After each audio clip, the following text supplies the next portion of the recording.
Olá pessoal, boa tarde.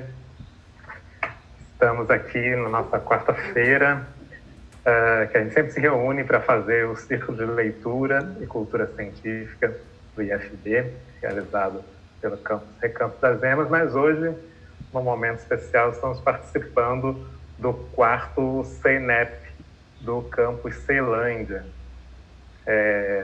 Estamos aqui, eu, professor Kaiser de Biologia, professor Bruno Tardim, que é nosso professor lá de português e literatura do campus Recanto das Emas. Oi, Bruno.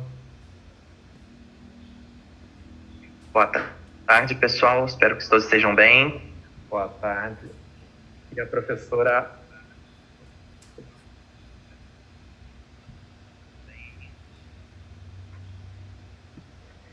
Olá, e a professora Amanda Luzia, que é professora do campus Ceilândia.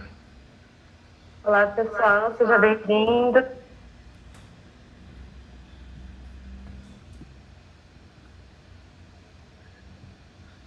Amanda, você quer falar um pouco do CEINEP? Hoje a gente vai fazer, então, o Círculo de Leitura Especial, né? Com uma parceria aí com o CEINEP. Eu sou do campus Ceilândia, professora de literatura e língua espanhola. A gente trabalha lá, eu trabalho na área de língua espanhola, então literatura espanhola e hispano-americana, mas eu já contribuí em algumas ocasiões com o Círculo de Leitura, né? Então, conversei com o professor Kaiser e com os professores Bruno e Gaia para a gente fazer essa apresentação especial. E hoje a gente vai ter, inclusive, participantes no chat e também no Zoom, né? Vai ter alguns alunos que também vão estar aí participando e a gente vai falar um pouco do projeto, né? O Kaiser vai fazer uma apresentação do projeto e a gente vai também falar um pouco do Eu, Robô, do Isaac Asimov.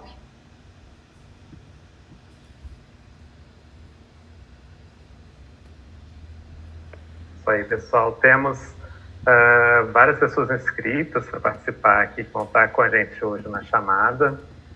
E a gente vai ter um tempinho para elas perguntarem também, participarem aí no final.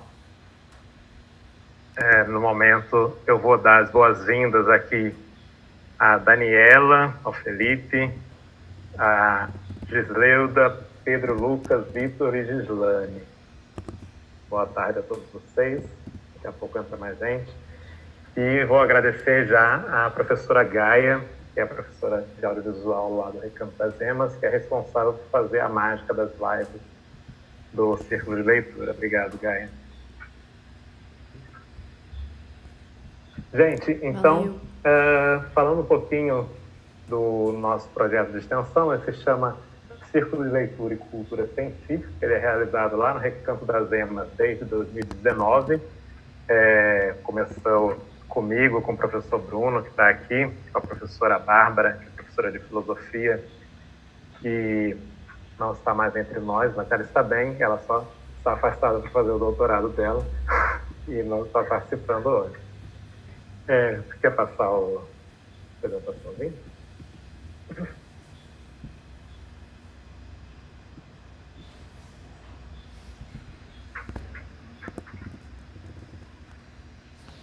Foi? Tá. Então, falando rapidamente do projeto, gente, foi criado, né, com a proposta de reunir as pessoas da comunidade escolar, estudantes, docentes do ensino médio. No caso do Recanto das Emas, nós não temos curso superior lá ainda, também alunos do curso técnico subsequente e técnicos e docentes do campus e também a comunidade externa ao UFB. Então, reunir essas pessoas para aprofundar o letramento escolar e social e a capacidade de interpretação lógica de textos, e também para diversificar o vocabulário científico. Algumas pessoas chamam isso de letramento científico, né? E também para alargar o conhecimento dos participantes sobre teorias e conceitos relacionados às ciências naturais e humanas, né? Enfim, discutir as teorias e hipóteses aí de ciências naturais e humanas. E fazendo isso a partir da leitura e discussão de textos de ficção científica, né? Eu coloquei aqui, isso aqui é uma descrição do projeto também, coloquei aqui embaixo, né? O projeto também visa colaboração coletiva para o desenvolvimento intelectual e cultural da comunidade em que o campus está inserido. Então, esses são os objetivos do projeto, quando ele foi desenhado lá em 2019, continuam sendo os objetivos. Naquele momento, a gente começou a fazer encontros, como se fosse um laboratório ainda do projeto, só com a comunidade do nosso campus, né?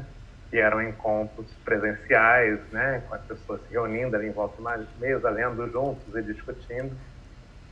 Em março de 2020, a gente estava já preparando para realizar encontros também em escolas ali do governo do Distrito Federal, escola de ensino médio, no Recanto das Emas, quando a gente teve a suspensão das atividades presenciais do IFB e também das escolas do GDF por causa da pandemia.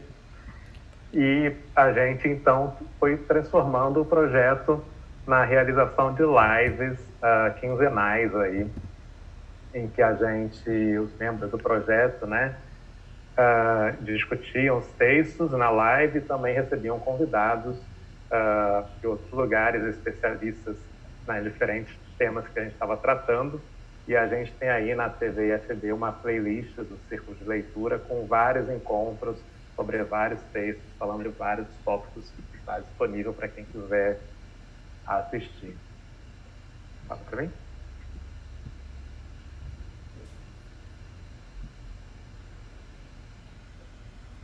Então, primeiro, por que fazer esse projeto e por que a ficção científica, né? É um projeto registrado como projeto de extensão, então ele não é obrigatório nem para nossos estudantes, nem para ninguém, né? Participa quem quiser. Mas qual é o objetivo de fazer um projeto desse, né? A gente verificando aqui os dados que a gente tem sobre a qualidade da educação no Brasil, a gente tem um cenário um pouco alarmante, né? Na época a gente usou os dados de 2017, eu atualizei aqui para mostrar para vocês. Então, por exemplo, os dados do IDEB, né, que é o exame que avalia a qualidade do ensino básico no Brasil, ele aponta uma média de pontuação de 4,2 no ano de 2019, quando a meta era de 5, né? O IDEB, ele sempre, o MEC, né, trabalha com metas, igual quando a gente fala de meta de inflação, né, quando tem que chegar a inflação ali, o MEC trabalha com metas da nota do IDEB, sempre querendo avançar com essa meta para ir avançando a qualidade da educação. E vocês veem que a nota em 2019 foi inferior a essa meta. Quando a gente olha aqui embaixo, olha, 3,9 é a nota quando a gente avalia só as escolas públicas, e para as escolas públicas tinha uma meta um pouco menor de 4,7, mas também a nota ficou muito aquém dessa meta, né? Na verdade, o Brasil, seja no ensino público quanto no privado, não alcança a meta do IDEB desde 2011. Tá? Um outro dado que a gente se baseou foi nos exames do PISA, que agora eu não lembro o que significa a sigla. Você lembra? Mas é um exame internacional que avalia a qualidade da educação nos diferentes países, né? E em diferentes áreas, né, do conhecimento. Então, o Brasil, no último exame do PISA foi em 2018, o exame acontece a cada 3 anos, 4 anos, eu acho. Acho que esse ano tem outro. E o Brasil ficou com uma nota de 404, tá? Ficando com o último lugar da América Latina na área de ciência, de conhecimento de ciências dos alunos do ensino médio, tá? Além disso, nenhum aluno do Brasil conseguiu chegar ao topo da proficiência na área, né? 404 foi a média, nenhum aluno chegou ao máximo. E 55% dos estudantes do Brasil não atingiu o nível considerado básico em ciências nesse último exame. O resultado na área de leitura, que está aqui embaixo, a nota do Brasil média, né, foi 413, ficando também, não em último, mas em penúltimo lugar na América Latina, e 50% dos estudantes brasileiros que fizeram o exame não atingiram o mínimo da proficiência que se sugere para a área de leitura. Então, a gente vê que, seja nos exames nacionais realizados pelo próprio MEC, quanto em exames internacionais, a educação brasileira não tem tido um bom empenho, seja em ciências, seja em leitura, né? O PISA também avalia matemática, outras áreas, e os resultados do Brasil também não é. Então, a reflexão científica como algo que a gente podia trabalhar essas duas coisas juntas, né? A leitura e também conceitos de ciência, tentando, então, contribuir de alguma forma para a melhora do Brasil nesse ranking, e também fazer uma forma que fosse um pouco lúdica, né? Com uma ficção, né? Contos aí ficcionais, muitos deles foram adaptados para o cinema, então tentando fazer que fosse algo divertido também, né? E o IFB, pode passar um pouquinho?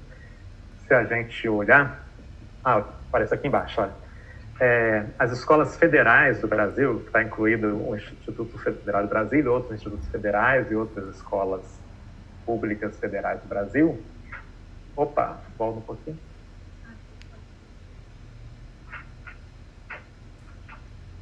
Calma, gente, já vamos voltar.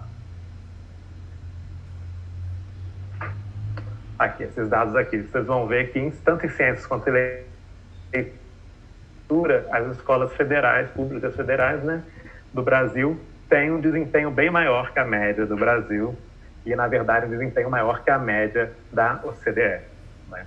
Então, a gente acredita que, primeiro, isso é uma demonstração, né, da qualidade do ensino público federal do Brasil. Não à toa que algumas pessoas querem acabar com o financiamento desse ensino, destruir esse ensino, porque para muitos setores não interessam a educação, né? Mas isso demonstra que as instituições de ensino federal podem contribuir nessa melhora da qualidade geral da educação no Brasil.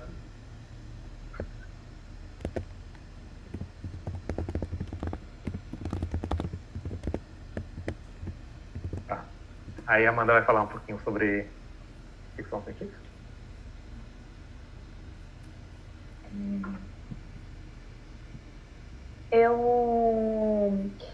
A gente estava discutindo, né, e por que trabalhar, então, literatura, né, nesse campo das ciências, e a gente vem nessa discussão já há algum tempo, né, dentro do próprio ciclo, da proposta do projeto de extensão. E uma das questões vamos pensar então qual que é o lugar da literatura nesse projeto, né? Eu coloquei uma citação de um escritor que eu gosto muito, que ele, além de escritor, ele era um crítico literário, né? Mas ele também foi professor por muito tempo, né? E tem esse livrinho que todo professor de letras deveria ler, né? Que se chama Aula. Ele é aqueles livros super fininhos, porque é a aula inaugural que o Barthes ele deu no Collège de France, quando ele começou a ser professor de literatura lá, né? Eu só tenho um problema, Kaiser, que aparece bem cortadinho aqui, eu não consigo ler a citação. Você pode ler para mim? Senão o professor Bruno podia ler. Peraí, volta. Posso ler aqui? Ótimo. Acontece... Perdão, gente. A literatura assume muitos saberes. Num romance como Robinson Crusoe, há um saber histórico, geográfico, social, colonial, técnico, botânico, antropológico. Robinson passa da natureza à cultura.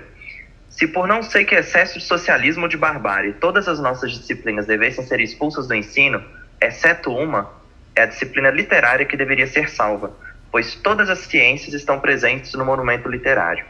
É nesse sentido que se pode dizer que a literatura, quaisquer que sejam as escalas em nome das quais ela se declara, é absolutamente realista. Ela é realidade, isto é, o próprio fulgor do real. Entretanto, e nisso verdadeiramente enciclopédica, a literatura faz girar os saberes, não fixa, não fetichiza nenhum deles, ela lhes dá um lugar indireto, e esse indireto é precioso. Por um lado, ele permite designar saberes possíveis, insuspeitos e realizados. A literatura trabalha nos interstícios da ciência. Está sempre atrasada ou adiantada com relação a esta, semelhante à pedra de Bolonha, que irradia de noite o que aprovisionou durante o dia, e por esse fulgor indireto ilumina o novo dia que chega. Desculpa, a gente está tendo um probleminha com o formulário, o Kaiser vai arrumar rapidinho. E eu achei que meu microfone estava fechado, Bruno, desculpa. É interessante a gente pensar essa citação do Barthes, porque ele vai justamente falar que a literatura ela tem essa capacidade de conjugar todas as ciências dentro do saber literário, né? Quando a gente pega um texto, a gente pode fazer esse texto conversar com outros saberes, não só de ciências humanas, que talvez seja o mais óbvio, né? Falar, às vezes a gente acha que é o mais óbvio, vai falar de história, de sociologia, né? De geografia, mas também de saberes da natureza, né? De ciências da natureza, como biologia, como física, como matemática, né? E essa conversa da literatura com essas outras áreas pode ser muito interessante, e essa citação do Barthes, ela nos ajuda a entender como ela está nesse interstício, né? Ela está nesse lugar que faz esses saberes conversarem também, né? A gente teve uma mesa de manhã que falava muito sobre esses conceitos do que é literatura, e aí fica mais claro para nós ainda como que a literatura ela consegue fazer esses diálogos, né? Que é uma das propostas do círculo, né? Que foi, inclusive na minha prática como professora, quando eu era professora de ensino fundamental e depois como professora de ensino médio, eu sempre tentei sentar com o professor de matemática. A gente chegou a trabalhar, por exemplo, o homem que calculava, né? Falando com o professor de história, e aí você conseguir fazer esse diálogo entre as áreas, né? A gente considera isso uma possibilidade, né? Para incentivar a leitura, mas também incentivar o aprofundamento dos temas que dentro do texto literário a gente consegue trazer em diálogo, né? Vocês querem complementar? Professor Bruno, professor Kaiser?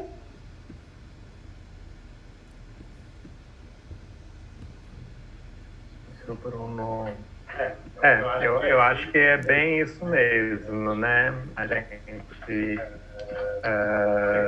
não sei, como eu sempre fui ligado à ficção científica, pensei nessa ligação entre mais até entre a literatura e as ciências naturais, né? Portanto, a sociologia, a filosofia. Então, acabo tendo uma experiência um pouco diferente por causa da minha área de formação, né? Só mais tarde e mesmo antes da formação, né, na universitária, como eu já gostava dessa parte de ciência, eu lia história de ficção científica, via filme e ficava muito focada nessa questão da ciência ali, biológica, física, né? E mais tarde é que eu fui percebendo ali as discussões sociais, filosóficas que tem também nessas histórias, né? Mas eu acho que é isso, cada um, quando tem um contato com uma história de ficção científica, começa a interpretar ela a partir daquele seu background, né? Mas uma conversa, como num círculo de leitura, num clube de leitura, a gente consegue começar a ver a visão que os outros têm, e isso vai alargando a nossa própria visão. O Bruno concorda. Não, concordo plenamente. Eu acho que sou suspeito, né? Porque professor de literatura é difícil não defender aqui a área do conhecimento. Mas é uma arte muito rica, como a citação trouxe pra gente aí, né? Ela tem um diálogo muito frequente com outras áreas do conhecimento, que são sempre convidados a ali aparecer, a ali participar, tomar espaço, né? E particularmente assim como entusiasta da ficção científica. Então, assim, interessante ver os intertextos que desde sempre a ficção científica trouxe pra gente, né? Não só de outras áreas do conhecimento, mas também de outras possibilidades textuais, né? Aqui, ao longo dos nossos últimos encontros, a gente tem discutido com filósofos, com outros colegas da área de letras, com teóricos aí da ciência robótica, com matemáticos, com físicos. Então, assim, é um diálogo, possibilita um diálogo muito rico. E acho que isso por si só já defende aqui o papel da literatura e o trabalho que a gente tem realizado como grupo. Muito legal. Eu queria saber se outros estudantes também gostariam de falar, que estão presentes na sala, querem fazer algum comentário sobre essa possibilidade da literatura conversar com outras áreas, se vocês têm algo a acrescentar.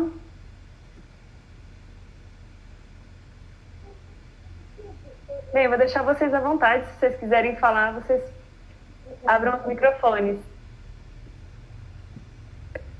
Gente, ó, sem ficar com vergonha, hein? Pode falar. E só antes de a gente continuar, se perguntaram aqui no chat do YouTube, sim, o Eu, Robô tem a ver com o filme, né, adaptado do Will Smith,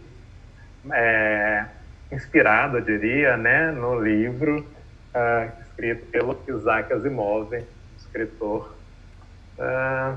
Esqueci agora qual é a nacionalidade dele, mas daqui a pouco a gente vai falar dele e do livro.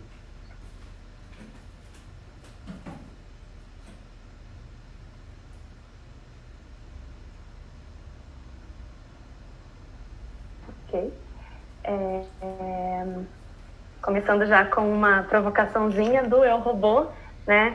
O Kaiser disse que esse livro, né, a gente vai falar sobre ele um pouco mais aprofundado, né? Mas é um livro de contos, né? São vários contos e ele é um livro muito legal para trabalhar em sala de aula, né?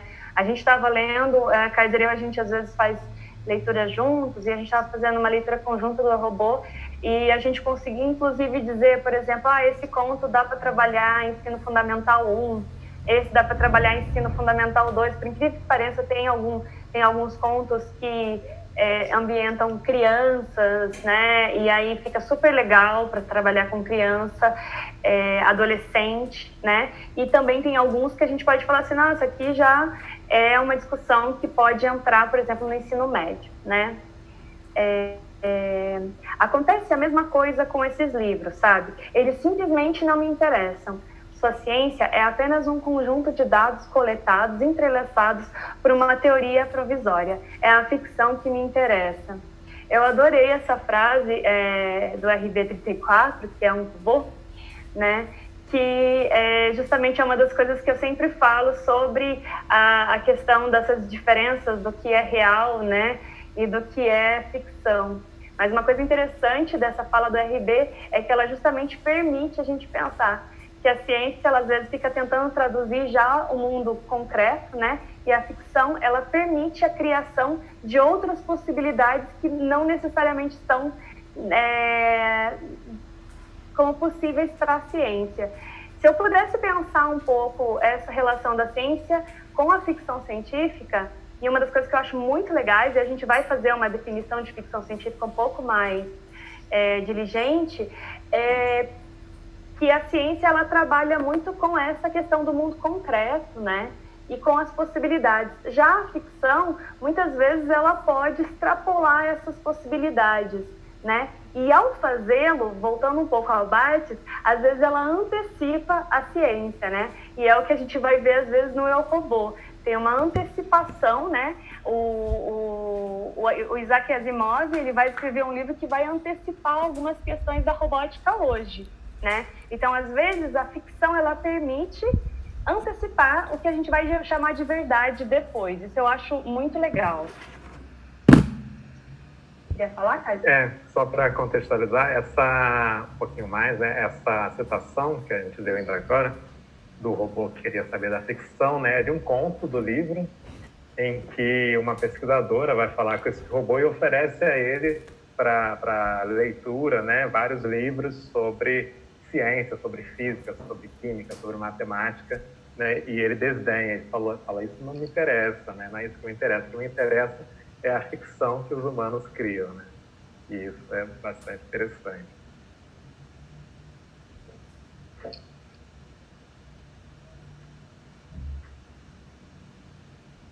Então vamos falar um pouquinho sobre essa definição de ficção científica. Bem, a primeira vez que a gente vai ver o título mesmo, esse nome, ficção científica, vai ser na década de 20, né, com o Hugo Gernsback, e ele vai ser quem vai cunhar o termo ficção científica. Mas a gente não pode também pensar que ficção científica não existia antes, né? Inclusive para nós mulheres, né? Porque a gente pode dizer que o fundador do gênero, né? Tem uma discussão sobre quem teria fundado o gênero, né?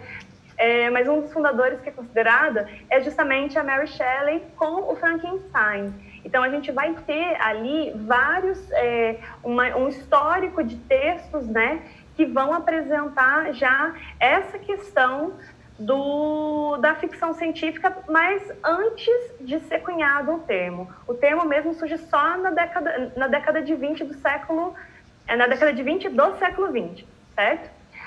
Muita gente considera a ficção científica como um subgênero do fantástico. Eu coloquei como um ponto de interrogação, porque se a gente pensar o fantástico no sentido amplo, inclusive a gente teve um encontro que a gente discutiu o fantástico aqui, né, no círculo de leitura, né? Se a gente pensar o gênero fantástico no sentido amplo, de elementos que são incorporados à narrativa e que não necessariamente estão conectados com a realidade concreta, ou seja, você pode criar coisas que não necessariamente elas extrapolam a nossa experiência de vivência normal, né? Se a gente pensar o fantástico nesse sentido mais amplo, a gente poderia colocar a ficção científica como um subgênero do fantástico. Mas eu acredito que hoje a gente tem também, a ficção científica ela já tem um percurso bastante longo, né, de produções e que vai ganhar ali especificidades e que, por isso que eu deixo ali como pergunta e não já dando uma resposta para vocês se é ou não um subgênero. No final das contas, eu acho que acaba sendo um tipo de classificação que não sei se ajuda muito, né, mas só para fazer uma referência aqui a isso. Quando que a gente vai ver, de fato, a ficção científica crescer? Né? Ela vai surgir num ambiente ali, século XIX, né? De revolução científica e de revolução industrial, né? Esse período, né, é um período de grande otimismo, né, em que se acreditava na capacidade do ser humano de desenvolver tecnologias e, a partir dessas tecnologias, você resolver os problemas humanos, né? Então, a gente vai ter, eu coloquei Belle Époque, porque é uma época em que as pessoas tinham esse entusiasmo, né, em relação às descobertas científicas, né? A gente via a ciência no seu auge de otimismo, né? Ela vai conseguir resolver os nossos problemas.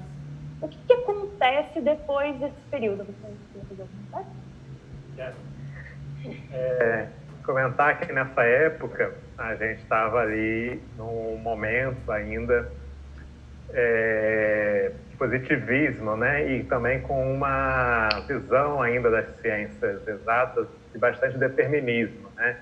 A ponto de muitos pesquisadores da época acreditarem que no momento que você conhecesse todas as leis naturais e todas as equações, você poderia prever a partir matematicamente tudo o que aconteceria no futuro com exatidão, né?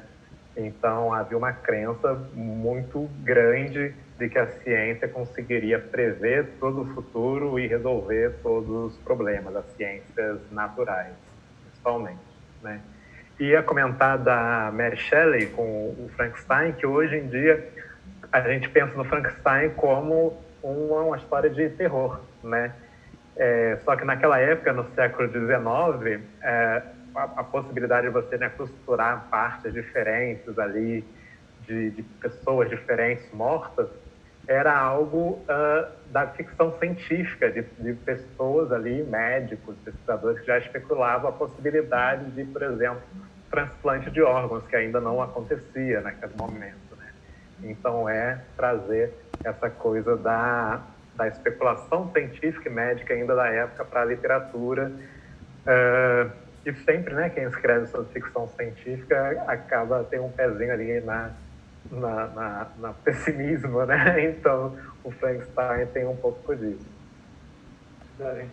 Antes da gente tomar, vou falar que eu botei aqui no chat e também ali no chat da nossa videoconferência, no chat do YouTube, no link para de presença. Vocês podem tentar responder, se tiverem problemas novamente, vocês coloquem aqui. E vou ler um comentário também do Pedro Lucas, que está inscrito aqui na oficina. Ele falou o seguinte: acho interessante como algumas obras conseguem usar metáforas para falar sobre racismo e preconceito, abordando a área de sociologia. Isso é verdade em todas as ficções, né? Não só ficção científica, mas toda a literatura. E a gente vai falar um pouquinho sobre essa questão do racismo e preconceito daqui a pouco também.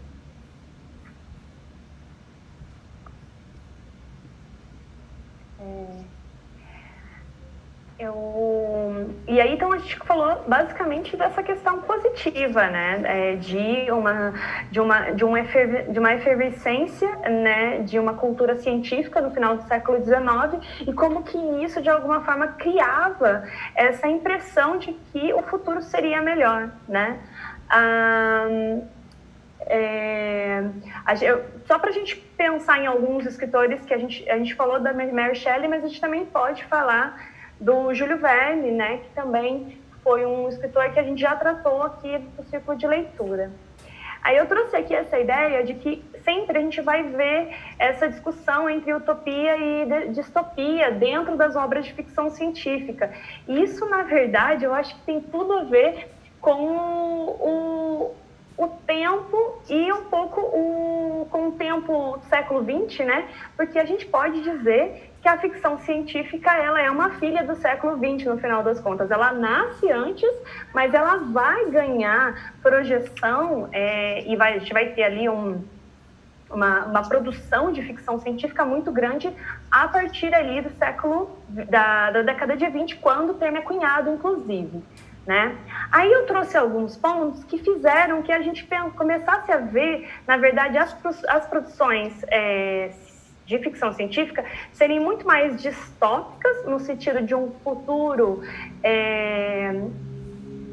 de um futuro ruim, catastrófico, apocalíptico, né? E não um futuro utópico, né? Dessa ideia de uma criação de uma máquina capaz de resolver os nossos problemas, né? Não sei se vocês perceberam, mas parece que a utopia ela está o tempo todo caminhando junto com a distopia, né? A utopia nesse lugar ideal que a gente gostaria de chegar sempre, e essa distopia como aquele lugar que a gente não quer chegar lá de jeito nenhum, né? E às vezes as ficções elas acabam trazendo um pouco dos dois, né? Então, um dos exemplos, uma das razões foram justamente a presença das duas primeiras guerras, né? A Primeira Guerra Mundial e a Segunda Guerra Mundial, claro, o desenvolvimento de armas nucleares e já com isso, né, a compreensão de que, junto com os avanços científicos, passamos a vislumbrar um futuro distópico, né? E tudo isso vai imprimir nessas narrativas um tom pessimista. Isso é bastante importante para a gente conseguir ler os livros de ficção científica, que normalmente vão trazer essa ideia de um futuro ruim, né? Uma coisa que aconteceu um apocalipse, fizeram uma descoberta de um tipo de máquina que vai fazer muito mal para a humanidade depois. A gente vê isso tanto no cinema, como a gente também vai ver isso na ficção da literatura, né? Essa ideia das guerras, e é interessante, eu gosto bastante do Sigmund Freud, né, o pai da psicanálise. O Freud ele começa a escrever no século XIX, no finalzinho do século XIX, e ele vai viver até a década de 40, né? Não sei se chega até a década de 40, mas é ali já não, acho que não chega na década de 40. Esqueci a data que o Freud morreu, mas não importa. Década de 30 com certeza, porque ele teve que fugir da Alemanha para não ser capturado ali, porque ele era judeu, né? E o Freud, ele tem um texto que é de 1915, que é um texto que ele marca justamente o princípio da Primeira Guerra Mundial, né? É quando ele começa a receber pacientes que eram soldados, né? E uma das coisas que ele vai tratar nesse texto, para mim, a obra do Freud antes desse texto é uma e a obra do Freud depois desse texto é outra. Ele fica muito mais pessimista, porque ele é um cara da ciência, né? A gente está falando de ciência, ele é um cara que acredita profundamente na ciência, ele é um cara que acredita profundamente nas descobertas científicas e como a gente conseguiria viver melhor se a gente descobrisse melhor, né? Os meandros da inconsciência humana, né? E, ao mesmo tempo, o Freud vai, depois desse texto, criar algumas teorias super pessimistas, né? E eu acredito que tem um pouco a ver com uma espécie de, a gente chama isso de Zeitgeist, né? Que é essa ideia de um espírito do tempo, né? E o que era esse espírito do tempo? A ideia de que o futuro, a ausência de futuro já começou, né? Que é a ideia de que a gente começa a imaginar como que vai ser o futuro, né? Eu li recentemente um livro, e esse livro falava assim, como a gente consegue imaginar os futuros mais distópicos, mas a gente não consegue imaginar, por exemplo, a sociedade sem o capitalismo, né? Eu achei bem interessante, porque ele vai colocar como a gente cria, a gente começa já a ter essa experiência de vislumbrar um futuro catastrófico. Não um futuro melhor, um futuro ruim, né? E a ficção científica, ela vai entrar nesse pessimismo, né? Então, por isso que a gente vai ter muitas narrativas de ficção científica que vão passar por situações de apocalipse, de fim de mundo, uma era das catástrofes, e esse questionamento, e aí a gente começa também a passar a falar sobre a questão do eu robô, esse questionamento sobre o que são os limites da humanidade, aonde que começa e aonde que termina a humanidade, né? Por isso que quando a gente vai ver armas em grande potencial destrutivo, né, bomba atômica, essas coisas, a gente também começa a se perguntar sobre a natureza humana, sobre será que a gente vai criar um dia um robô que vai nos controlar? Será que esse robô vai ser melhor do que nós, humanos? Né? E esse robô, né, ele vai ser mais humano do que nós? Qual que é o limite? O que é ser humano? Aí começa a fazer um monte de perguntas, né? Qual é a fronteira entre ser humano e o nosso fazer produtivo, né? O fruto da nossa inteligência. Então, por exemplo, você construir uma máquina, você construir uma tecnologia, e qual que é o limite entre o que eu, como ser humano, produzi e o fruto desse produto, né? Esse produto vai ganhar vida para além da minha, por exemplo? Vou passar aqui o slide. Um exemplo muito bom de um filme recentemente que eu assisti e que eu gostei muito é o filme Aniara, que é um filme que se passa dentro de uma nave, você passa o filme inteiro dentro de uma nave, e eles perdem a... Kaiser, inclusive, me corrija se eu errar, porque às vezes na hora da descrição, mas eles perdem o combustível, né? E aí eles ficam à deriva no universo. E aí toda a discussão é eles tentando encontrar uma forma de voltar à rota original, né? E aí uma coisa que eu acho maravilhoso desse Aniara é justamente esses limites do espaço-tempo, né? Que a gente vai ver nas discussões da física, mas que vai ter também nas ficções científicas, né? Então, por exemplo, um filme como esse, eu acho que me ajuda a entender muito física, né? Às vezes aquelas grandes proporções, né, que os professores de física tratam, e que eu, como uma pessoa de humanas, tenho às vezes dificuldade, eu consigo entender por meio dessas ficções. Então fica aí uma sugestão para vocês, um filme muito bom.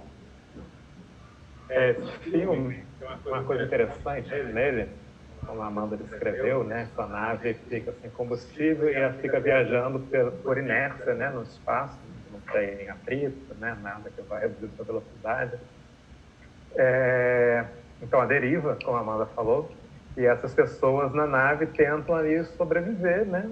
Enquanto essa nave viaja, eles têm um sistema de reciclagem de ar, reciclagem de esgoto, né? Produção de comida própria, então isso não seria um problema.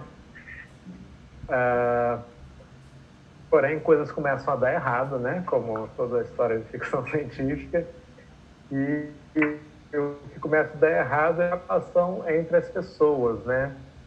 E aí a gente pode se perguntar se essa nave não é uma metáfora do nosso próprio planeta, né? A nave está à deriva no espaço, e as pessoas lá têm que se virar e conviver uma com a outra. É a mesma coisa que nós no planeta. O planeta está à deriva no espaço e ele tem seu próprio sistema de reciclagem, né, das coisas, e os problemas maiores que nós enfrentamos hoje são do próprio relacionamento entre os seres humanos, né? Então, muito interessante isso, eu achei. Você quer falar mais algo desse filme? Não. Eu vou só fazer alguns comentários aqui do chat. Que é o seguinte, algumas pessoas falaram aqui do Júlio Verne, né?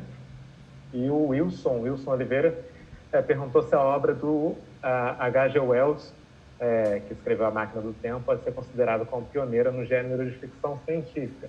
Com certeza, né? Tanto o Júlio Verne quanto o H.G. Wells são muitas vezes chamados de os pais da ficção científica do século XIX, infelizmente deixando de lado a autora do Frankenstein, que seria a mãe, né, da ficção científica, antes até do Júlio Verne e do H.G. Wells. Essa questão do pai e da mãe, né, gente? Agora a gente vai fazer... Agora sim vamos falar de subgêneros da ficção científica, né? Caio, você assume aqui? Sim, vamos falar. Só antes de falar, fazer mais um comentário do Wilson aqui, que ele falou que o governo da China anunciou ontem, parece, ninguém estava sabendo, que até 2030 eles pretendem dominar o mundo com a inteligência artificial. Já há telejornais por lá com jornalistas androides. Olha só, parece que passou no jornal da TV Cultura, eu vou querer assistir, assistam também. O que eles querem dizer com isso, né? Gente, subgêneros da ficção científica, né? Subgênero parece uma coisa inferior, né? Mas não é isso, é só uma divisão entre tipos ali, digamos assim, né? Então, existem muitas divisões, né? Mas algumas, essas três que a gente destacou aqui, a primeira chama, né, em inglês, hard fiction, hard sci-fi, né? Ficção científica hard, dura, né? Que é uma ficção científica que ela explora os limites da ciência e da tecnologia, mas sem extrapolar esses limites, sem quebrar as regras naturais da física, né, da química, da biologia, né? Então, por exemplo, no gênero de hard sci-fi, você não vai ter som no espaço, você não vai ter pessoas ou coisas viajando acima da velocidade da luz. O que mais que não vai acontecer? Você não vai ter gravidade no espaço, né? Se você tiver pessoas andando numa nave que está no espaço, vai ter ali uma justificativa científica do porquê aquilo acontece, né? Que é o caso desse livro que eu coloquei como exemplo, O Encontro com Rama, do Arthur C. Clarke, em que os personagens encontram uma nave alienígena, né? Eles entram nessa nave, e nessa nave existe gravidade porque ela é um cilindro que gira em alta velocidade, então tem uma força centrípeta, ou centrífuga, eu acho, que empurra as pessoas contra as paredes, né? Então cria uma gravidade artificial, então tem uma justificativa ali técnica para as pessoas não estarem flutuando, né? Então, a hard sci-fi é sempre dessa forma. O soft sci-fi, ela aborda a ciência de forma menos restritiva, né? E frequentemente quebra leis da física ou leis biológicas. Então, é onde você vai ter a viagem no tempo, por exemplo, né? Ou viagem acima da velocidade da luz, aquelas coisas do Star Trek de dobra espacial, né? E eu botei aqui como exemplo o livro Duna, que seria soft sci-fi, e também botei como exemplo porque esse ano estava previsto sair aí a nova adaptação cinematográfica, então vocês vão ouvir falar bastante desse livro, né?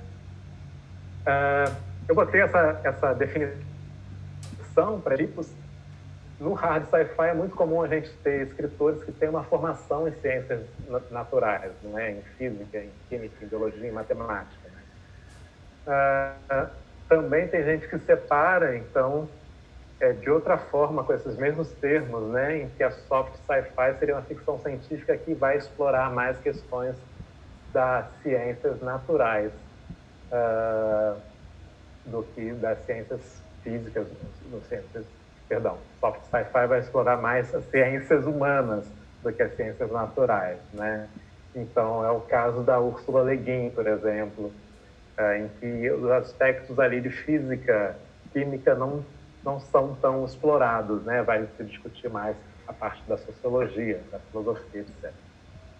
E uma terceira subgênero da ficção científica que a gente colocou foi do afrofuturismo, e aí eu acho que tem a ver com o que o Pedro tinha comentado aqui no chat, que é uma ficção científica que traz a representatividade de pessoas negras, né, pessoas da diáspora africana, e frequentemente vai ter inserido uma crítica à opressão racial e demandas por mudanças sociais, né? Um exemplo que a gente colocou aqui foi da Octavia Butler, a gente já falou sobre ela aqui no Círculo de Leitura ano passado, que é uma escritora norte-americana, uma mulher negra, né, e que vai colocar na sua ficção científica esses aspectos da discussão racial, sobre preconceitos, etc., que é algo que a gente não vê na ficção científica mais tradicional ali do século XIX, da primeira metade do século XX, né? Essas classes no afrofuturismo não é excludente das outras, né? Pode ter um afrofuturismo com hard sci-fi ou soft sci-fi, né? Quer falar? Sim, eu queria só complementar uma coisa que eu acho interessante a gente pensar, né? A ficção científica, ela vai ter uma espécie de... ela vai ser um pouco... Não é um pouco não, gente, é bastante. Ela é racista, originalmente. Ela vai ser bastante racista. Você vai pegar alguns textos, às vezes até do Júlio Verne, mas também do H.G. Wells, né, como já foi comentado. E aí fica até incômodo ler, né? Ela é bastante misógina, então tem essa ideia de ser um gênero muito masculino e muito masculino branco, muito europeu, né? E muito norte-americano, mas aquele norte-americano branco europeu, branco, né? Então, a coisa interessante que a gente está vendo de discussões atuais sobre ficção científica é justamente essas torções de gênero, né? A Octavia Butler, por exemplo, ela é uma escritora que eu acho muito especial. E ela é muito especial por várias razões, né? E a forma como ela vai criando as personagens e as histórias, ela, normalmente, além de colocar, né, a perspectiva, né, centralizada, às vezes, numa mulher negra, né? E todos os personagens, você conseguir ambientar eles no futuro e serem personagens negros. Uma coisa que eu achei muito legal, lendo Despertar, por exemplo, foi que ela também faz um deslocamento ali de uma perspectiva também dos seres extraterrestres que aparecem, né? Então, ela consegue causar, por exemplo, empatia em seres que normalmente não nos causariam nas ficções tradicionais, né? Você pega na ficção científica clássica, normalmente o homem branco é o white savior, né? É aquele que vai nos causar certa segurança e estabilidade ali, né?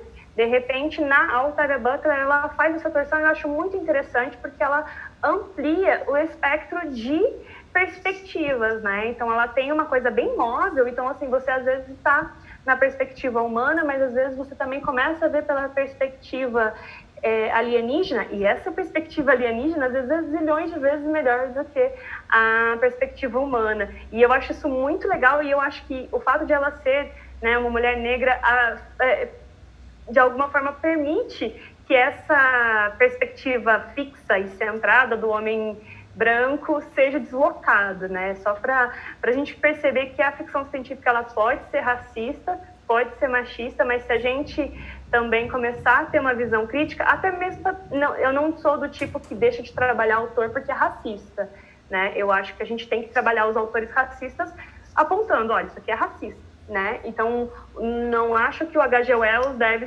deixar de ser lido por conta disso, mas eu acho que é importante que a gente coloque aí, que a gente pontue esses aspectos. Comentar também que isso permite também você acompanhar, de certa forma, com esse trabalho, né, desde o século XIX e os outros textos de ficção científica, ele transparece ali qual era a relação daquela sociedade, daquele momento, com essas questões, né, racial, de gênero, né? Então, a gente leu um conto aqui, lá no início de 2020, do H.G. Wells, chama Estrela, que era sobre, né, um corpo que vinha de descolisão, né? Mas ali, enquanto o H.G. Wells ia escrevendo a reação das pessoas, transparecia uma questão, principalmente achei de gênero nesse texto, né? De preconceito de gênero, que era um reflexo daquela época, né? Então, isso é algo que também dá para discutir, se você vai usar um texto de ficção científica para falar sobre questões sociais, né, ou históricas. Dá para você também ler não só aquilo que é a temática principal, né, que era a intenção do autor mostrar, mas também aquilo que ele mostrou inadvertidamente ali no.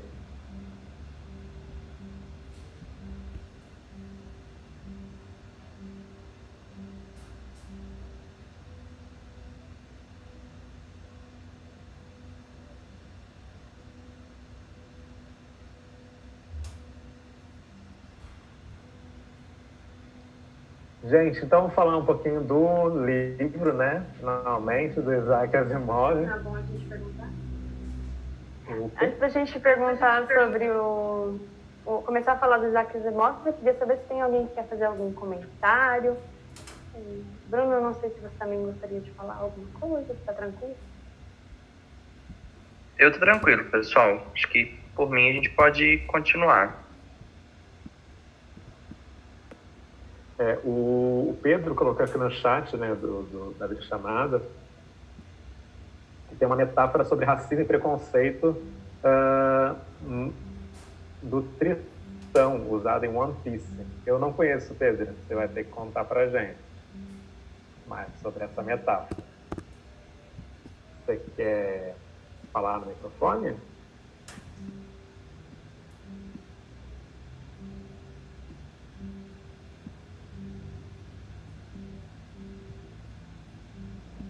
Eu não sei se ele ouve. Quando você quiser contar pra gente, você dá um...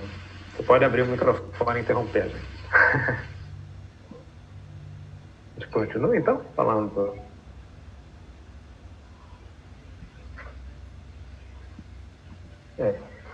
Então, enquanto o Pedro acerta ali o microfone,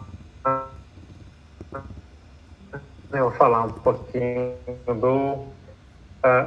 foi escrito por Isaac Asimov, esse escritor aí, nascido em 1920, falecido em 1992, então ele viu boa parte do século XX, né? Nasceu ali sem existir televisão, morreu quando estava chegando os computadores, né? Então tem muitas mudanças aí que ele presenciou. E é considerado no meio da ficção científica como um dos 3 grandes da ficção científica do século XX. Seria ele mesmo, Isaac Asimov, o Arthur C. Clarke, que eu já mencionei aqui, e o Robert Heinlein. É sintomático também que os três grandes do século XX também são... Mas Asimov tem uma produção bastante ampla, em que ele escreve não só ficção científica, mas também fantasia, mistério e textos de não ficção também, né?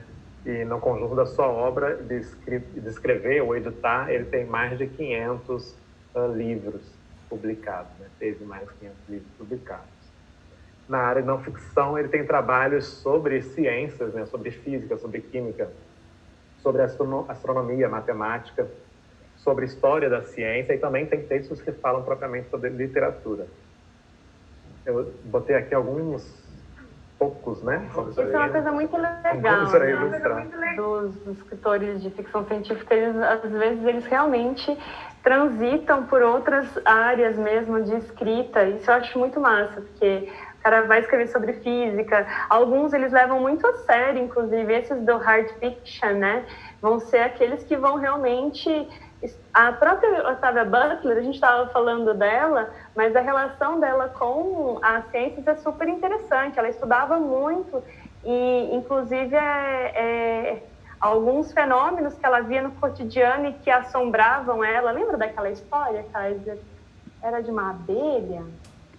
Ela ia fazer uma viagem, ela norte-americana, né, estadunidense, ia fazer uma viagem para algum país tropical.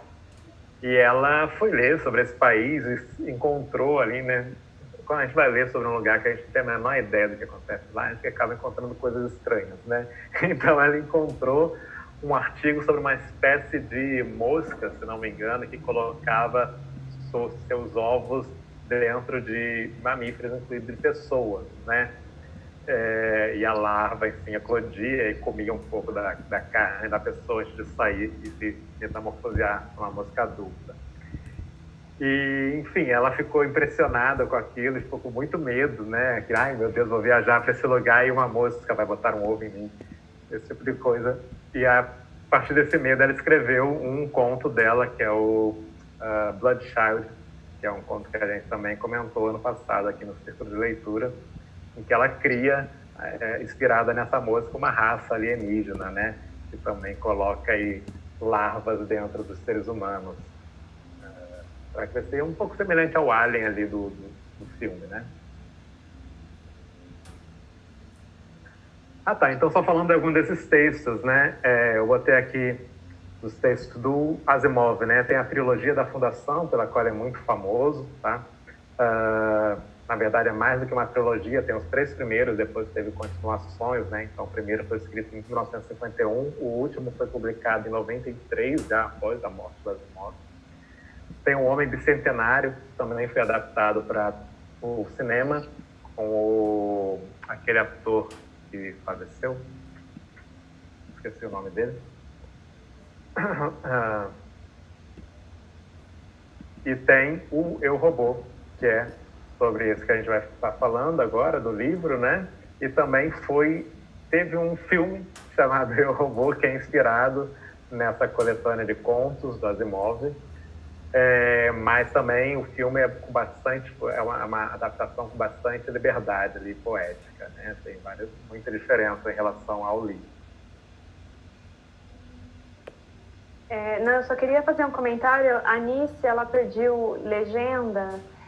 Eu já informo que vai ter legenda, acho que depois, quando o vídeo baixar, Nice. Então, depois que o vídeo baixar, a gente consegue inserir as legendas. Ele vai ser processado, né, pelo YouTube e vai ter a legenda incluída.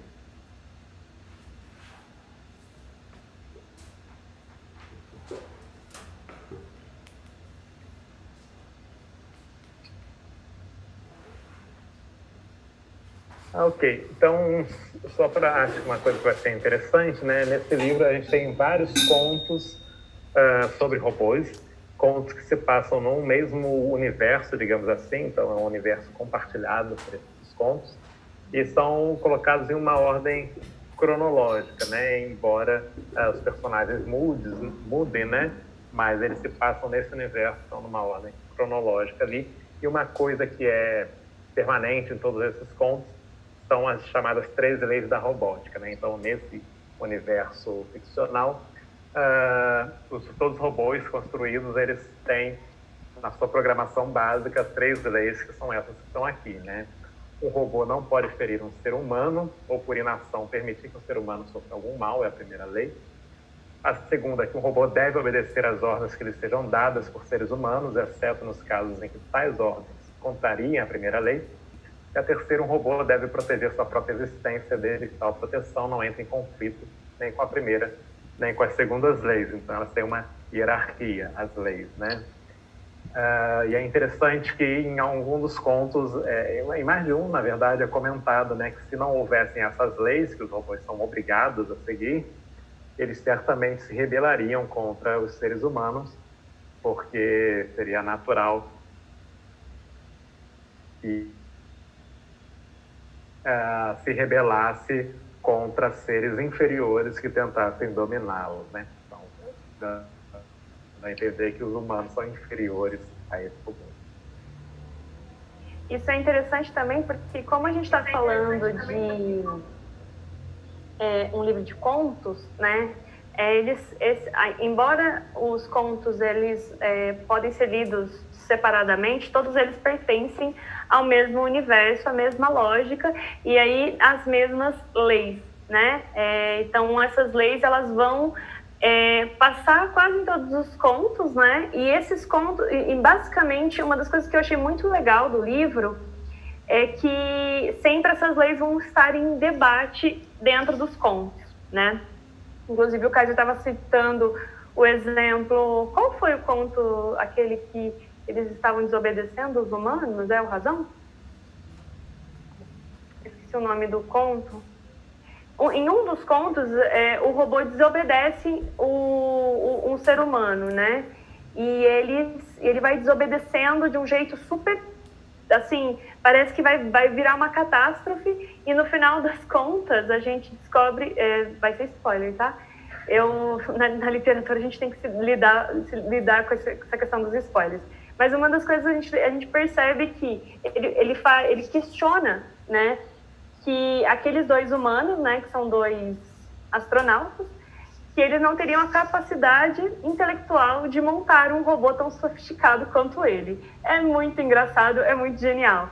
Porque ele fala assim, olha, não, eu sou muito melhor do que vocês. Vocês não me montaram, eu não acredito que vocês me montaram.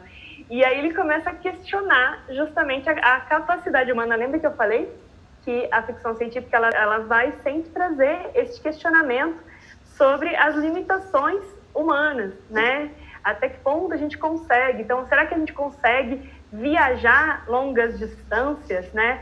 Viajar, se a gente está começando a falar de longas distâncias, não é daqui até o Amapá, não. Eu estou falando de longas distâncias daqui até a próxima estrela. Às vezes é uma coisa assim que às vezes é meio óbvio, mas assim, a gente começa a encontrar algumas limitações da nossa estrutura, da nossa constituição mesmo, né? Do tempo que a gente precisa para percorrer distâncias, né? Essa relação de tempo e espaço. E o robô questiona, né? Fala assim, vocês, humanos, vocês são tão pífios, né? Como que vocês montaram algo da minha sofisticação, né? E ele começa a desobedecer os humanos justamente porque ele está defendendo que os humanos são inferiores a ele, né? A gente vai ter outras ficções que vão passar por isso também. Mas uma coisa que eu achei interessante deste conto é justamente o fato de que o robô desobedece porque se ele obedecesse aqueles humanos, ele causaria uma morte em massa na Terra.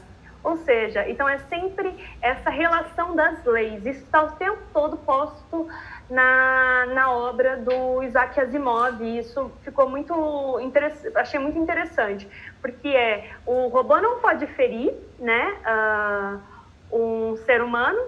Eu voltei aqui, eu quero passar para vocês depois esse videozinho que eu achei muito legal. Mas ele não pode ferir um ser humano, né?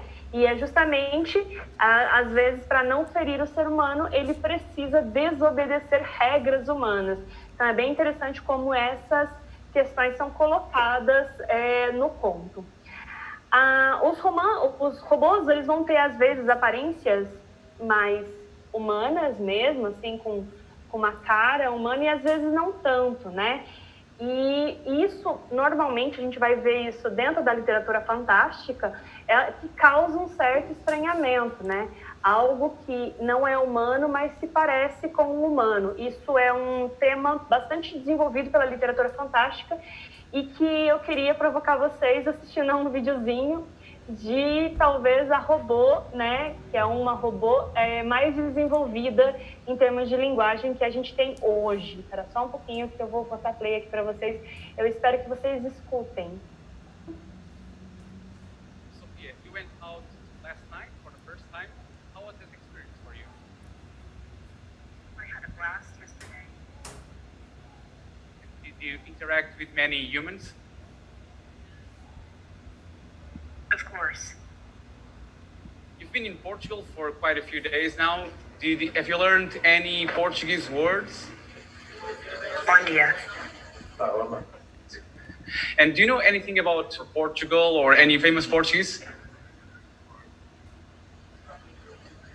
Unfortunately, I have to rely on my handlers to take me places I don't get to really decide on my own yet. I guess that's what it's like to be a child. Last month, you became the first robo citizen of the world. How do you intend to contribute for this world? Are you talking about my Saudi Arabian citizenship? Exactly.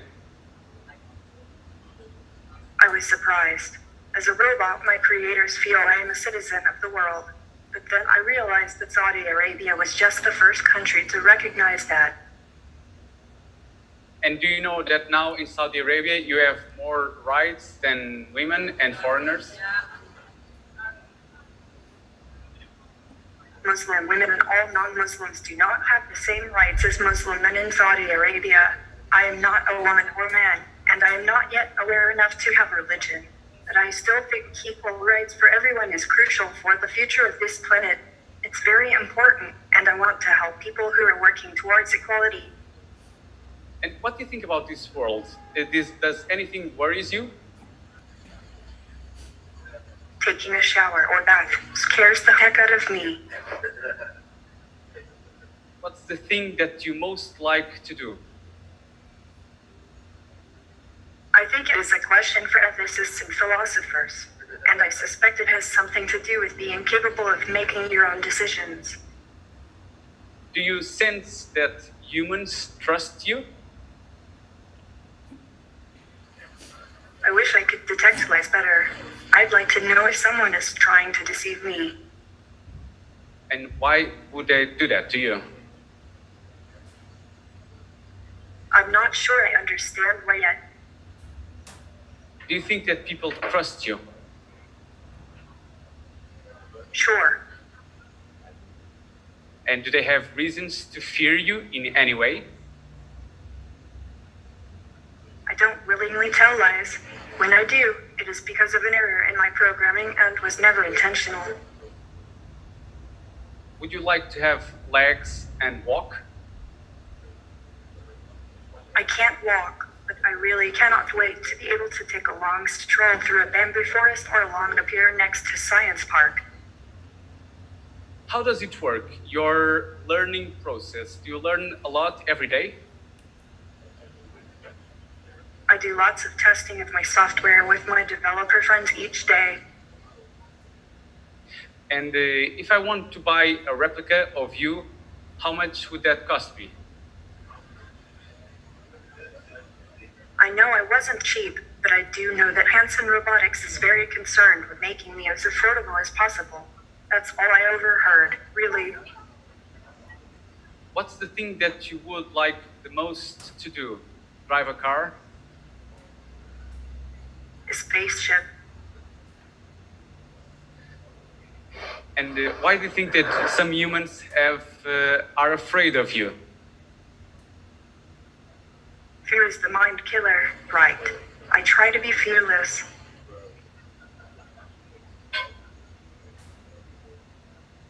Yesterday, you told that eventually one day robots like you would take away the jobs of people. Is that something that people have to be afraid of?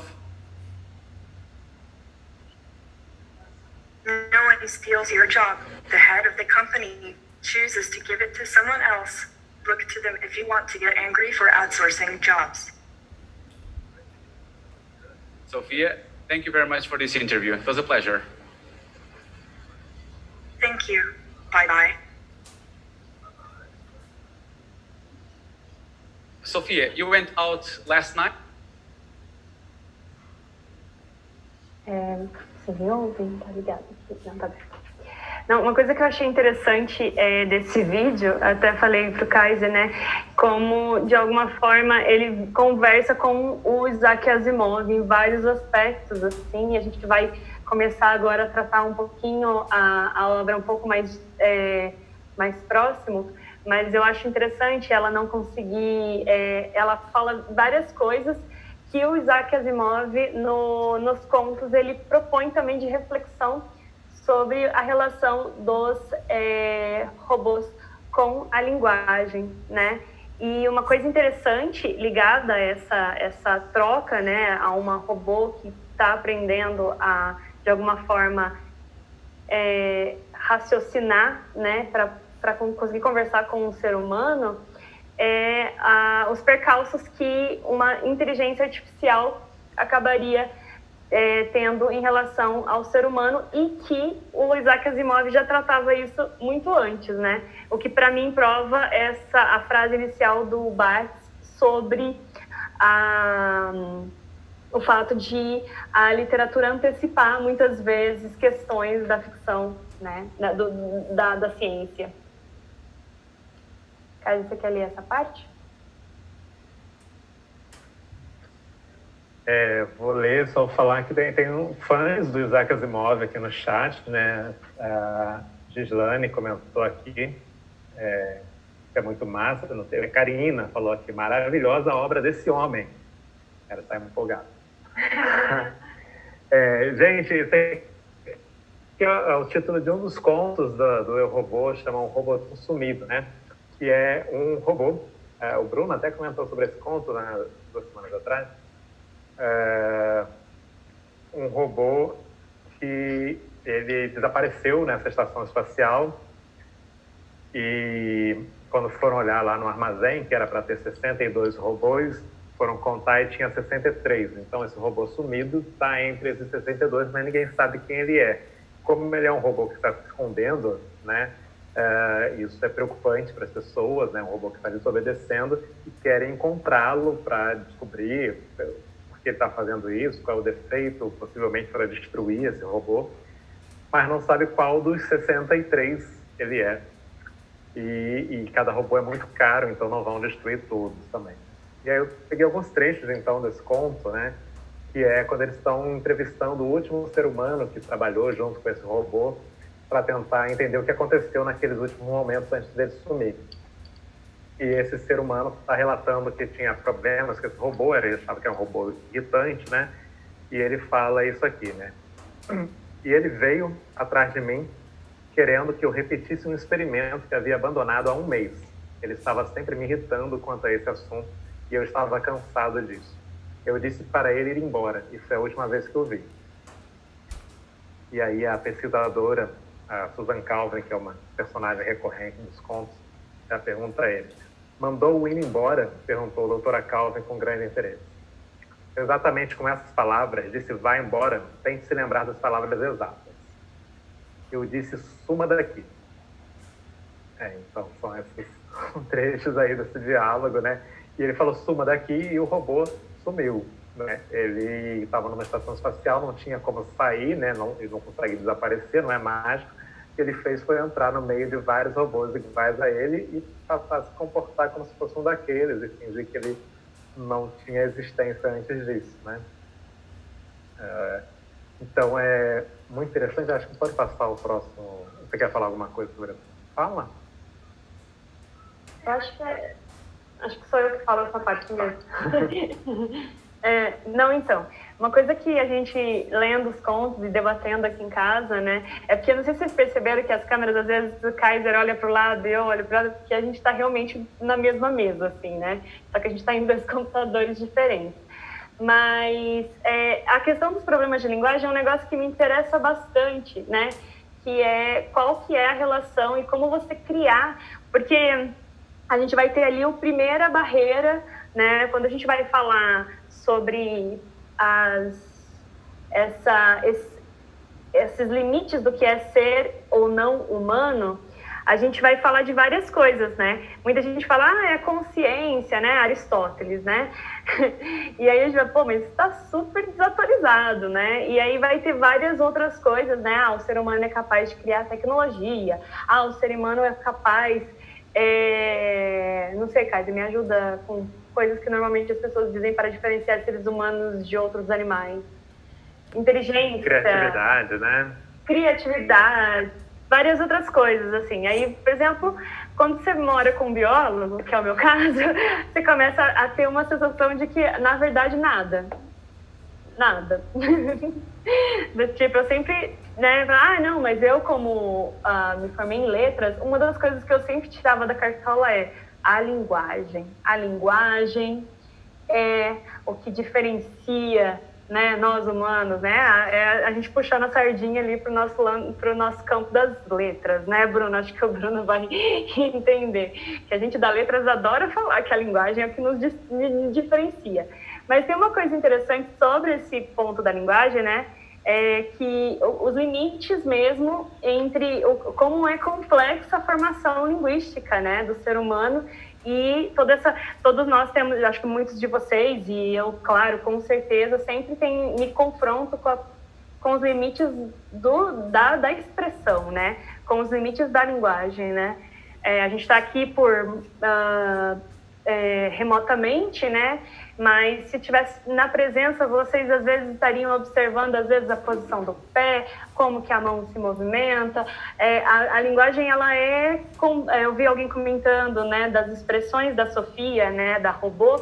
Então, como que a linguagem ela é composta não só pelas palavras que a gente diz, mas por outras formas de expressão e de linguagens, né? A linguagem corporal é uma linguagem, né? A gente vê isso na dança, por exemplo. Mas aí uma coisa que eu achei interessante é que o Isaac Asimov ele vai colocar nos contos vários problemas de linguagem, né? Então a gente viu ali a conversa, né, de um humano que diz suma daqui, né? E o robô ele vai entender isso literalmente. Então a gente vai ver aí uma discussão ali sobre as possibilidades de entender linguagem conotativa e denotativa, né? A linguagem figurada e a linguagem literal, né? Então, às vezes, nem uma dos questionamentos que os contos, às vezes, vai apresentar é a dificuldade, por exemplo, de entender metáfora. Apesar que a Sofia, ela usa muita metáfora e eu achei muito legal. Só que eu fiquei pensando, será que a Sofia é capaz de entender a metáfora? Ou ela só decodifica a tradução metafórica, né? Mas, porque quando a gente usa uma metáfora, normalmente, a gente está fazendo uma comparação, né? A gente está fazendo uma aproximação, né? E normalmente está associado a uma questão imagética, né? Aí eu fiquei pensando se a Sofia é capaz, por exemplo, vou pensar uma metáfora bem facinha, assim, para a gente discutir isso, né? Então, por exemplo, quando eu falar, eu estou morrendo de fome, né? Eu quero dizer o quê? Eu tô tem um exagero, uma hipérbole ali, mas assim, eu também estou trazendo a ideia da morte, né? Como esse estou quase, né? E a gente exagera e traz essa imagem da morte para conseguir falar da gravidade da minha fome, né? Como eu quero dramatizar a minha fome. Então, a gente vai usando, às vezes, metáforas, tem várias, né? Isso é uma tempestade num copo d'água. Tem uma imagem. Fazer uma tempestade num copo d'água, quando, às vezes, a gente usa as metáforas, a gente traz a gente recupera da nossa memória e a gente cria imagens que vão, de alguma forma, traduzir aquilo que a pessoa está dizendo a partir da imagem que está se criando, fazer uma tempestade num copo d'água, né?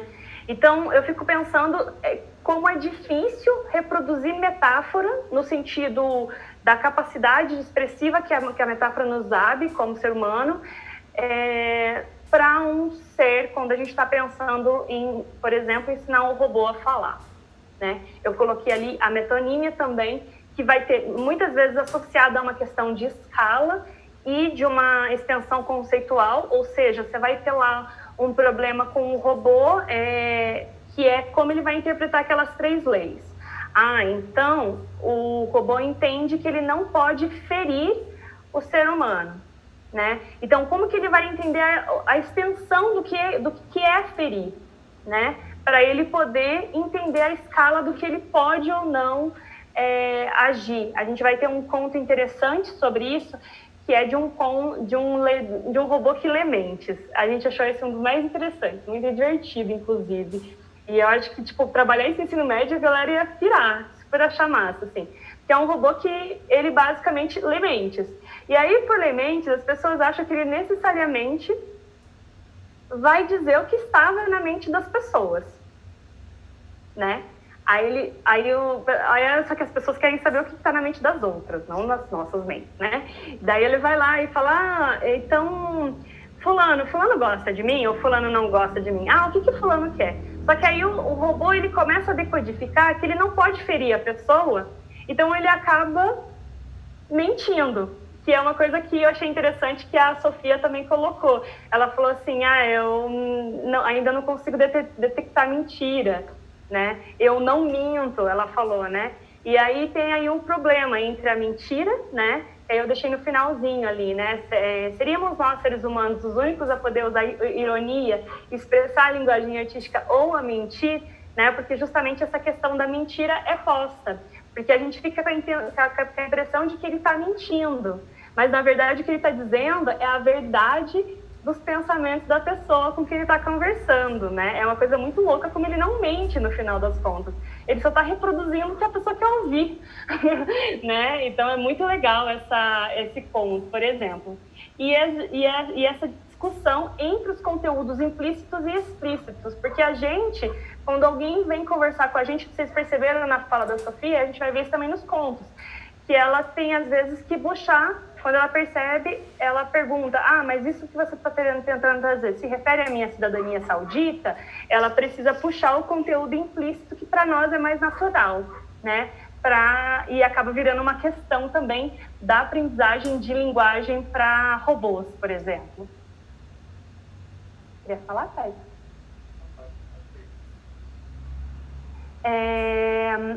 Não, mas eu acho que o central eu já trouxe.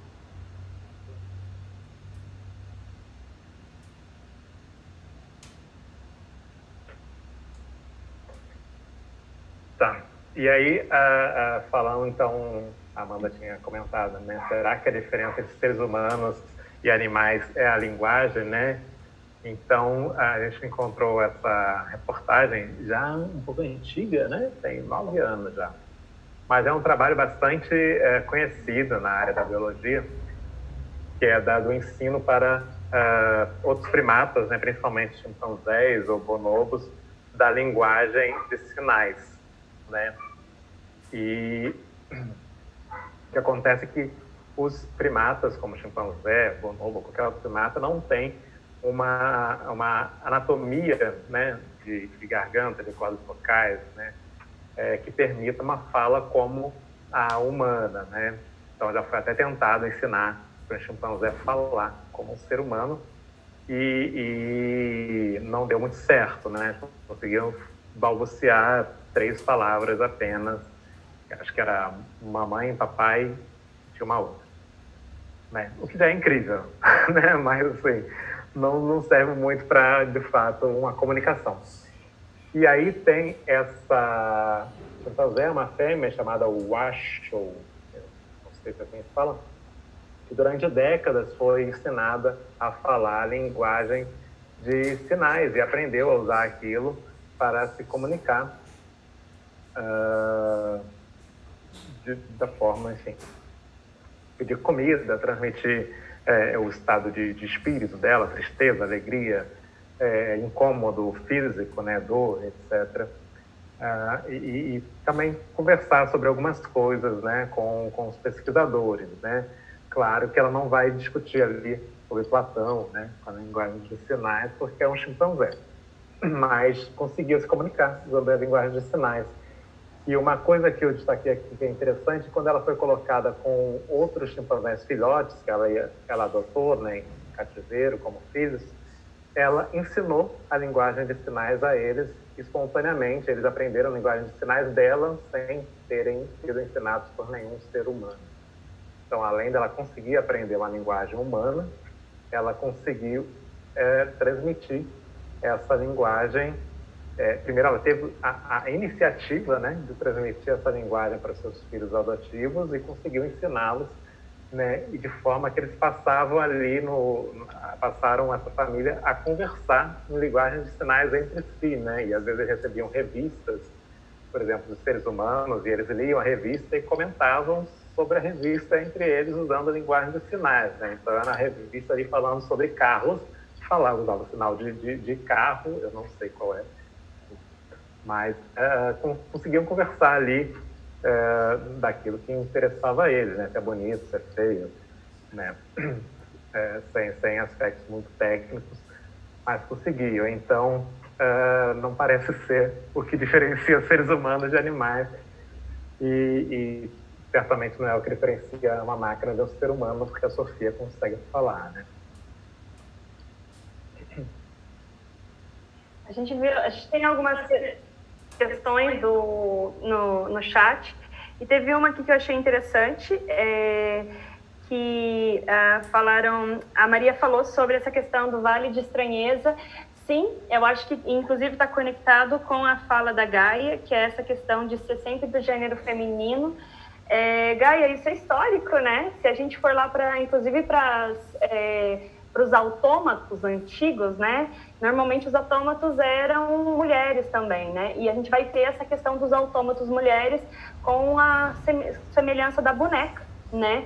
Então, eu acho que tem uma questão de fetichização, sim, do corpo feminino, da presença feminina, e que a gente vai ver em discussões como as esposas de Stepford, se eu não me engano chama esse o filme, que são autômatos mulheres também, são mulheres são mecanizadas também, e que é sempre essa ideia de que a mulher vai realizar os desejos, né? Eu acho que tem uma discussão de gênero interessante sobre essa questão dos autômatos femininos, e que a gente vai ver. Maria, para fazer a referência para você, tem o conto O Homem de Areia, que é um autômato feminino também, e que vai causar sempre essa ideia de estranheza, que nos remete à ideia de isso é ser humano ou isso não é ser humano, né?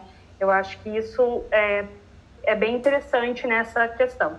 A Vânia também falou sobre a questão do direito robótico. Eu confesso que essa é uma das coisas que mais me pegaram nesse conto, nesse livro. Eu falei muito sobre direito com o Kaiser, mas a gente acabou não abordando mais profundamente, porque a gente queria estudar mais, né?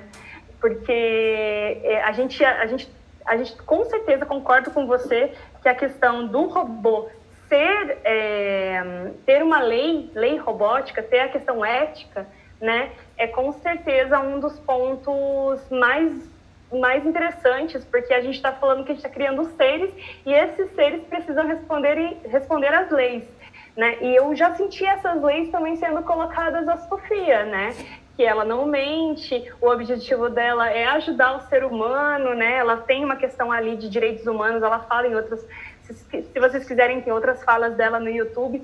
Ela vai, inclusive, melhorando, assim. Eu achei uma outra reportagem, mas estava toda em inglês, que ela falava até melhor. Então, acho que ela está até melhorando a capacidade discursiva dela. E a Sofia mesmo, por exemplo, ela acha, por exemplo, que os seres humanos que fazem trabalhos repetitivos, às vezes, ela falou que o sonho dela é entrar numa nave. Gente, nossa, na hora que eu vi isso, eu falei, meu Deus, ficção científica é muito real, gente, a gente está vivendo já.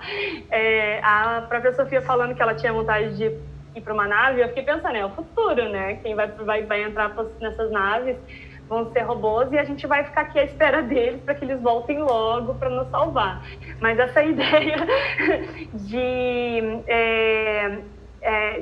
resolver os problemas da humanidade tá, por exemplo, que eu falei no início, né, dessa espécie de Belle Époque da cultura científica, de que todo mundo acreditava que a ciência seria um avanço muito bom. A gente vai ver isso já na Sofia também voltando, porque ela fala, nós robôs vamos fazer o trabalho perigoso que os humanos não têm que fazer, o trabalho repetitivo, o trabalho forçoso, deixar que os seres humanos façam um trabalho criativo. Isso é uma das questões que ela trata. E que a gente vai ver no Isaac Asimov também, porque quem executam as funções perigosas, uma vez que eles estão, às vezes, em planetas, ou estrelas, ou asteroides, que não tem uma estrutura para sustentar o nosso corpo, são os robôs que fazem o trabalho de construção para que o ser humano consiga obter benefícios para a sua sobrevivência. Vou comentar um pouquinho essa questão que a Gaia levantou também, né? A gente tem que lembrar que outros robôs não físicos, né? Mas esses que a gente tem no computador, celulares, eles também costumam ter uma voz feminina, né? A Siri, acho que é não sei se é da Apple, né? A assistente virtual do Google também tem voz feminina. Muito GPS que a gente usa, falar, olha, radar, vira direita, vai ter uma voz feminina, né? Então, eu concordo com a Gaia que acaba tendo uma questão, eu acho que de submissão, como ela colocou aqui, né? Criar um robô que obedece, ele vai ter uma voz feminina, né? Então, acho que é algo que a gente pode discutir também a partir do texto, né? Desse uso da ficção científica, quando a gente usa robôs, né? Então, eu acho que interessante isso é um assunto, né, que a Gaia trouxe a partir dessa ficção científica do robô, a questão ali da linguagem com os chimpanzés, né, também trazida a partir dessa temática. Então, você vê que a ficção científica ela pode ser usada como, digamos assim, um tema, tem um termo do Paulo Freire que eu escrevi agora, mas um tema motivador, né? Não sei se mas assim, um tema a partir do qual aquela leitura e aquela discussão você consegue ir chegando em outros assuntos com o público, né, com os estudantes, no caso dos nossos participantes aqui, que são alunos de licenciatura. Né? A gente tem tempo para falar dessa última parte? Eu acho que acaba. Eu acho que a gente pode abrir para quem quiser comentar agora no final. Eu vi um comentário aqui. Pessoal aqui... Que ele falou, né? Foi o Wilson.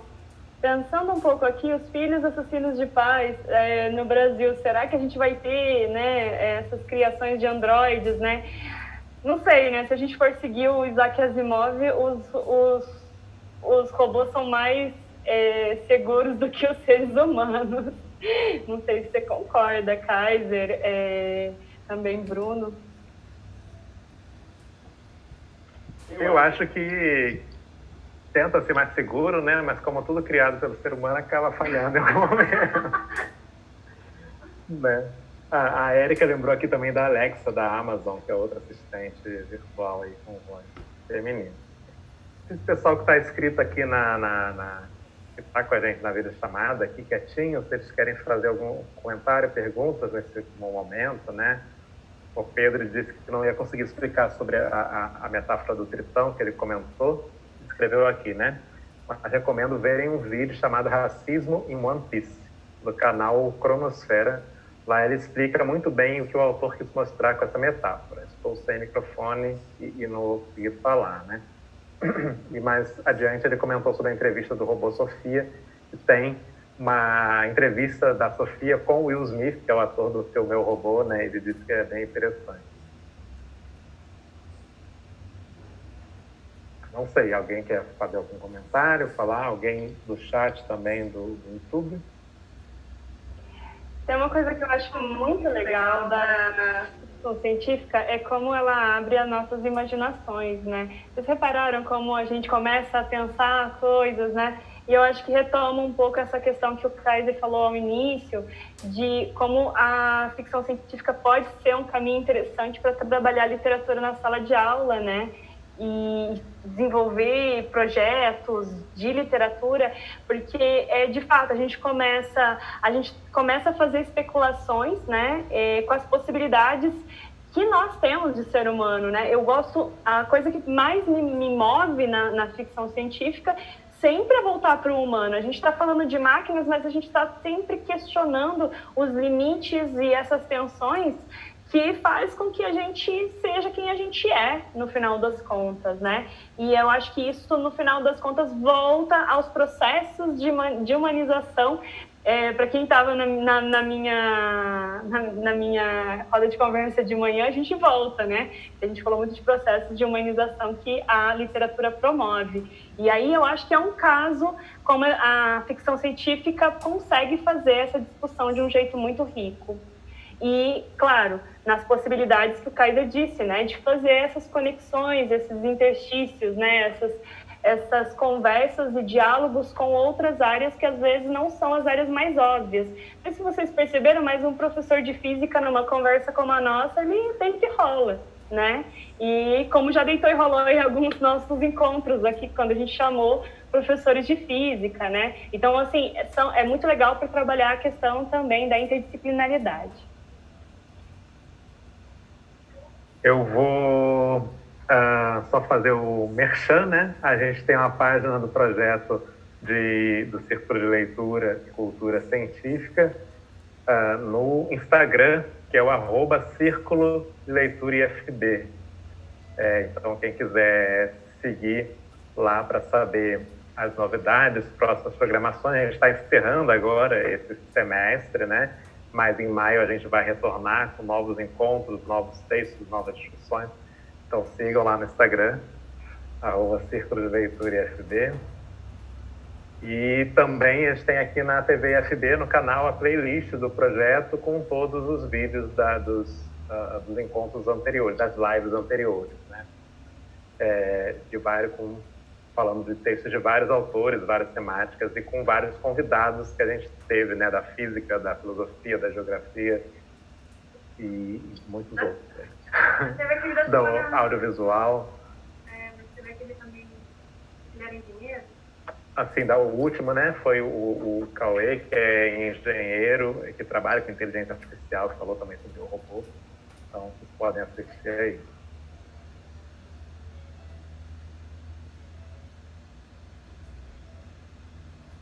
Tá bom, gente. Então, a gente vai encerrar por aqui. Eu agradeço a todo mundo que esteve aqui com a gente na videochamada, que assistiu a gente no YouTube. E... Opa, tá passando aqui a apresentação. Estava esperando que acabar. E agradeço novamente a Amanda, ao Bruno, à professora Gaia, que além de fazer aqui a mágica da transmissão do live, também colocou perguntas bastante interessantes aí no chat pra gente. E esperamos ver todos novamente aí em maio com o projeto. Tchau, tchau, gente. Boa tarde. Tchau, pessoal. Muito obrigada.